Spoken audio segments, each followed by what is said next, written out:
My fiancé texted, I gave your mom's heirloom necklace to my sister. You never officially proposed with it anyway. My deceased mother had left it for my future wife. I replied, I see. Then I involved the police, my attorney, and her parents. When the detective explained the difference between a gift and theft. Original post. I, 29 male, lost my mom to pancreatic cancer when I was 24. She was diagnosed in March and gone by August. 5 months. She was 51. I'm not going to sit here and write paragraphs about grief, because if you've been through it, you already know, and if you haven't, no amount of words will make you understand. I'll just say this. My mom was a single parent who worked as a dental hygienist for 26 years, raised 2 boys on her own, and never once made us feel like we were missing anything. She was the best person I've ever known, and I'm not being sentimental. I'm being accurate. Before she passed, she gave me a necklace. White gold chain with a sapphire pendant surrounded by small diamonds. It wasn't worth a fortune. I had it appraised about a year after she died, and it came around $4,200. But it was the nicest piece of jewelry she owned. She'd bought it for herself after her last mortgage payment. Walked into a jeweler and picked it out and put it on and wore it every single day for 9 years. She told me in the hospital during one of her lucid weeks that she wanted me to give it to the woman I married someday. Not the woman I dated. Not the woman I was seeing. The woman I married. She made my older brother witness it. She also wrote it into a letter that my brother keeps a copy of. I've kept that necklace in a fireproof lockbox in my bedroom closet for 5 years. I don't take it out. I don't show it off. It sits there and waits for the right time. Now, my fiancé. We've been together 3 years, engaged for 4 months. I proposed with a ring I bought, a lab-grown diamond, nice setting, about $3,800. She said yes. We were happy, or I thought we were. Here's the thing about the necklace. I told her about it early in our relationship, maybe month 5 or 6. I told her what my mom said, what it meant, that I planned to give it to my wife on our wedding day. She cried when I told her. So it was the most beautiful thing she'd ever heard. I showed it to her once, maybe a year in. She held it, looked at it, handed it back. That was it, or so I thought. 3 weeks ago, I came home from work on a Tuesday. Normal day.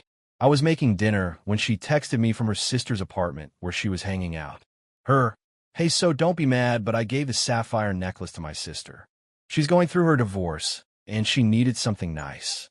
You never officially proposed with it anyway, so it's not really yours to give yet, LOL. I read that text 4 times, standing in my kitchen, holding a wooden spoon over a pot of pasta sauce. I read it 4 times because my brain could not process that someone I was planning to marry had gone in my closet, opened my lockbox. She knew the combination because I'd told her in case of emergency, taken my dead mother's necklace, and given it to her sister. And then texted me, LOL. I turned off the stove. I sat down at my kitchen table. I picked up my phone and typed 2 words. Me. I see. That's all. I see. Because in that moment, I saw everything very clearly. Then I made 3 phone calls. The first was to my older brother. I told him what happened. The silence on his end lasted about 10 seconds, and then he said 1 sentence. I'm calling Dad's attorney friend. Don't do anything yet. The second was to the non-emergency police line. I explained the situation. An item of personal property, appraised at $4,200, had been taken from my home without permission and given to a third party. The dispatcher asked if I wanted to file a report. I said yes. She said a detective would contact me. The third was to her father, not her mom, her dad, because her dad is a reasonable man who worked construction for 30 years and understands the value of things. Her mom is her mom. I'll get to that. Her dad picked up on the second ring. Me, sir, I need to tell you something, and I need you to hear the whole thing before you respond. I told him everything. The necklace, what my mom said, the lockbox, the text, the LOL. He listened without interrupting. Her dad. She took it from your lockbox? Me. Yes, sir. Her dad. And gave it to her sister. Me. Yes, sir. Her dad. Without asking you. Me. Correct. Long exhale. Her dad. I'm going to make some calls. Don't do anything rash, son. But I understand if you're angry. Me. I'm past angry. I've called the police. Her dad. Good. That good meant everything to me, because I knew the next 24 hours were about to get really ugly, and knowing her own father was on the right side of this gave me something solid to stand on. My fiancée came home around 9 p.m. that night. I was sitting on the couch with the TV off. She walked in like nothing was wrong, kicked her shoes off, dropped her purse, headed for the fridge. Her, did you eat already? I'm starving. Me, where's the necklace? Her, I told you, I gave it to my sister. She needed. Me, I filed a police report. She turned around so fast she almost knocked a glass off the counter. Her, you what? Me, the necklace is valued at $4,200. You took it without my consent and gave it to someone else. That's theft. I filed a report and a detective will be contacting me. Her, it's not theft. You said it was for your future wife. I'm your future wife, so it's mine. Me, I said I would give it to my wife. On our wedding day, I haven't given it to anyone. It was in my lockbox in my closet in my apartment. You took it without permission. Her, you're being insane right now. Me, maybe, but the necklace comes back by tomorrow or the police handle it. Your choice. She grabbed her phone and went into the bedroom and slammed the door. I could hear her talking but couldn't make out words. She came out about 20 minutes later, still heated. Her, my sister says she's not giving it back. She says you gave it to me and I can do whatever I want with it. Me, I didn't give it to you. I showed it to you. Once. Those aren't the same thing. And your sister is now in possession of stolen property, which the detective will explain to her. Her, you gonna have my sister arrested? Over a necklace. Me, over a $4,200 piece of jewelry that belonged to my dead mother. Yeah. She slept in the bedroom. I slept on the couch. Not because she kicked me out.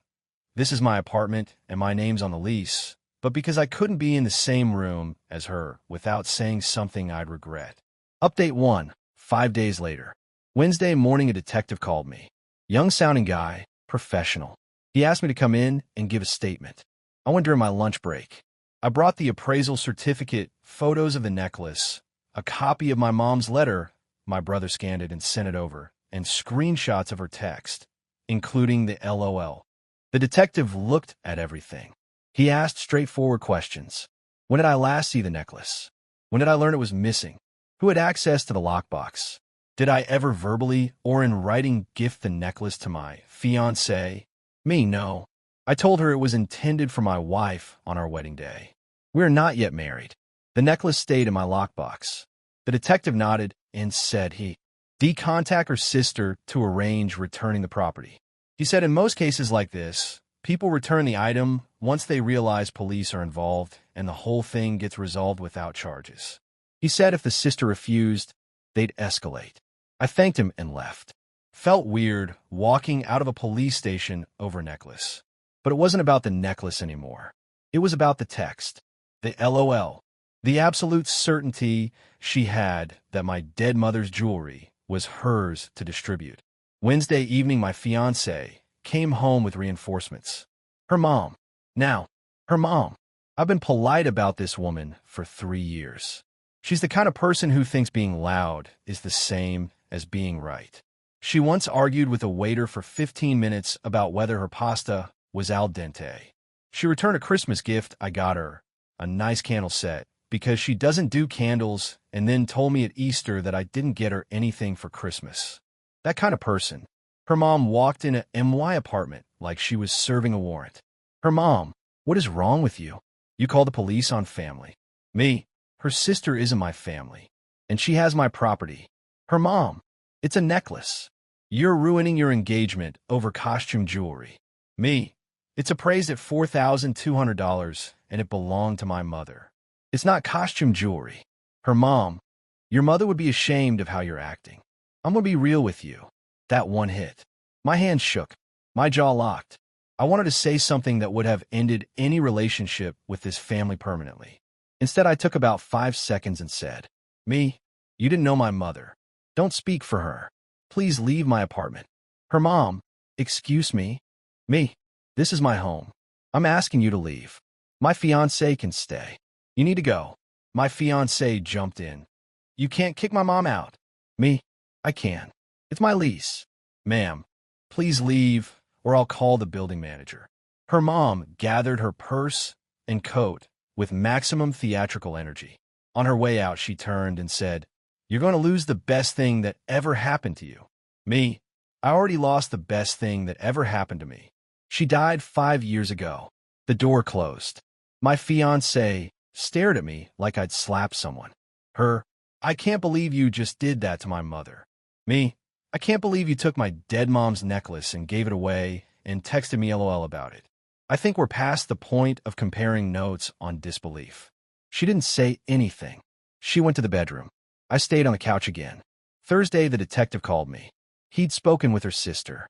Her sister told the detective that the necklace was a gift from her sister's fiancé, and she wasn't giving it back. The detective then explained to her, and I'm paraphrasing what he told me, that a gift requires the intent and action of the owner, that I had filed a sworn statement that no gift was made, and that I had an appraisal, a letter of provenance, and text evidence showing the item was taken without consent. He told her she had 72 hours to return the item to the police station, or they would pursue a theft charge for property valued over $1,000, which in our state is a felony. A felony over a necklace she claimed was no big deal. Her sister apparently wanted to speak to a lawyer first. The detective said that was her right, and the 72 hours still applied. Thursday night, my fiancée tried a different approach. She came out of the bedroom, sat next to me, and went soft. Her, "Baby, please, can we just talk about this? My sister is going through a horrible divorce. Her husband took everything. She has nothing. I just wanted her to have something beautiful." Me, "Then buy her something beautiful. With your money. From a store. Not from my dead mother's lockbox." Her, "I thought you'd understand. You're always so generous." Me, "I am generous. With things that are mine to give. You stole from me. That's what this is. No matter how you frame it." Her, "Stole? I'm your fiancé."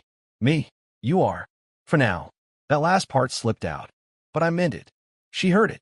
The room went cold. Friday, her dad called me. I was expecting anger. Instead, I got the most uncomfortable phone call of this whole situation. Her dad, "I talked to the detective. I talked to my other daughter. I talked to my wife. I'm calling to tell you that the necklace will be returned tomorrow morning. I'm personally driving my daughter to the station." Me, "Thank you, sir." Her dad, "I need to say something else, and I hope you'll hear me." Me, "Go ahead." Her dad, "I raised 3 kids. I did my best. 2 of them turned out with sense. My youngest, her sister, has always been this way, and my wife enables it.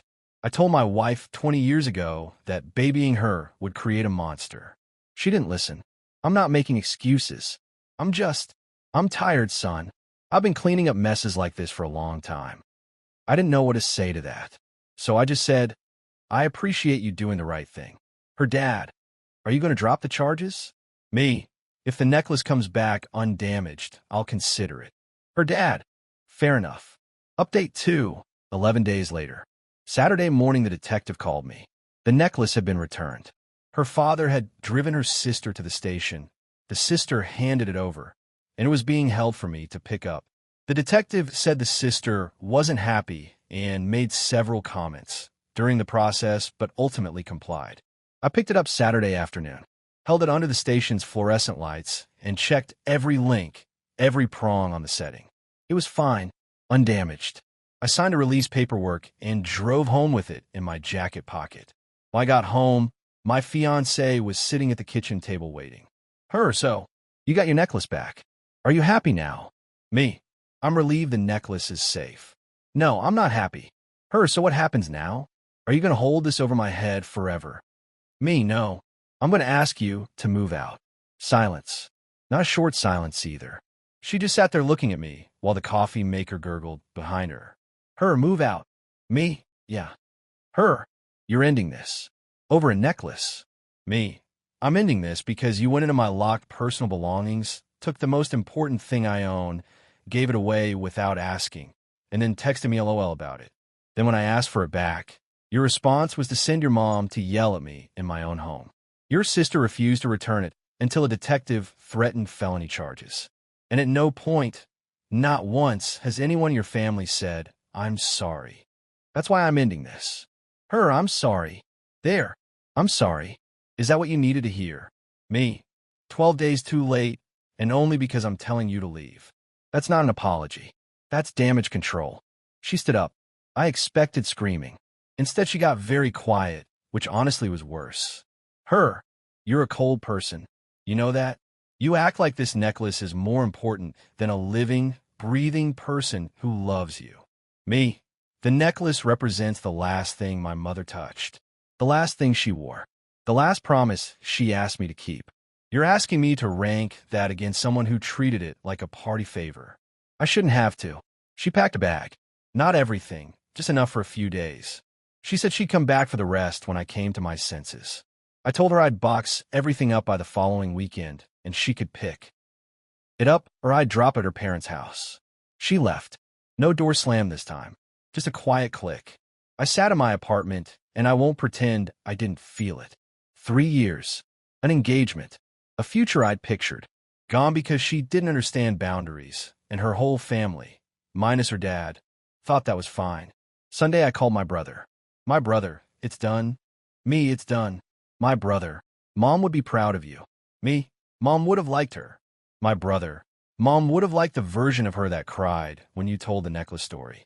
She wouldn't have liked the version that stole it. He was right. Monday I got one last round of fallout. Her mom sent me a text. Somehow she still had my number, even though I'd blocked my fiancés. Her mom, you just threw away a 3-year relationship and a beautiful wedding because you're too proud to forgive. My daughter deserved better than you. That necklace was just an excuse. You were looking for a way out. I typed out a long response, then deleted it. Typed another one. Deleted that too. Finally I sent. Me. The engagement ring is in the box with her things. She can keep it or return it. I don't care. Please don't contact me again. Then I blocked her mom too. Tuesday the detective reached out one final time. He asked if I wanted to press charges against the sister. I thought about it for a full day. Wednesday morning I called him back and said no. Not because I forgave her, because pressing charges would mean court dates and depositions and seeing that family again and again for months. The necklace was back. That's what mattered. The detective said he understood. He also said, and this stuck with me, for what it's worth, most people don't even get the item back. You handled this correctly from the start. Documentation wins every time. I spent last weekend packing up her stuff. 3 years of someone being in your space leaves a lot behind. Bobby pins in the bathroom drawer. A hoodie behind the couch. A coffee mug with a stupid saying on it that she always used. I put it all in 2 boxes in a suitcase and left it in my living room. Her dad came to pick it up Thursday evening. Just him. We stood in my doorway, and he looked at me like he wanted to say 100 things but only had room for a few. Her dad, I'm sorry about all of this. Me, you're the only one who said that and meant it. Her dad, the ring is in here. Me, yeah, it's hers. Her dad, that's decent of you. Me, it was a gift. I know the difference. He nodded, picked up the boxes, walked to his truck, turned back one more time. Her dad, take care of yourself. Me, you too, sir. He drove away, and I closed the door, and that was the last contact I've had with any of them. The necklace is back in a lockbox. I changed the combination. The lockbox is in a new spot in my closet. My brother is the only person who knows where it is, and he'll take that information to his grave. I'm not on any apps. I'm not putting myself out there. I'm 29, and I just watched a 3-year relationship disintegrate because someone thought LOL was an appropriate response to taking a dead woman's necklace. I'm not rushing into anything. My lease is up in 2 months, and I'm thinking about moving. Not because I need to, but because this apartment still feels like it has 2 people in it, and I'd rather start somewhere that only feels like one. Last night, I took the necklace out of the lockbox for the first time since I got it back.